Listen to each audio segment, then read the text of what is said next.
Of view from just a citizen, if I could. Wouldn't it be great if at some point in the future, let's say I'm walking into a drugstore because I have a bit of a headache or seasonal allergies, so, allergies are out today, and I go into the med aisle and I pull out my digital camera and I'm like, I'm thinking about taking this drug. Okay, and I take a little picture of the barcode, and because of my personal health record and because the computer knows that I'm hypertensive, it comes back and says, you know what, based on your history and the drugs that you're on and what you're looking at over the counter, that's not a good decision for you. Before you go do that, go talk to your doctor.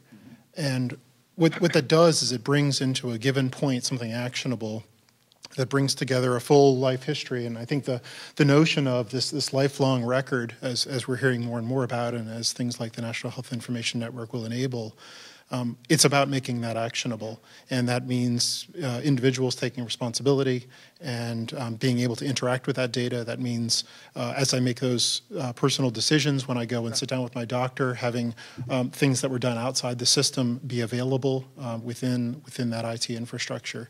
And ultimately, the only way to get there, in my point of view, is it's about building an ecosystem. Sure. And the public sector and private sector and academia, public health, all of these sectors need to find a way to interact effectively, making standards work and actually foster that interoperability into an environment where data is available when and where it's needed.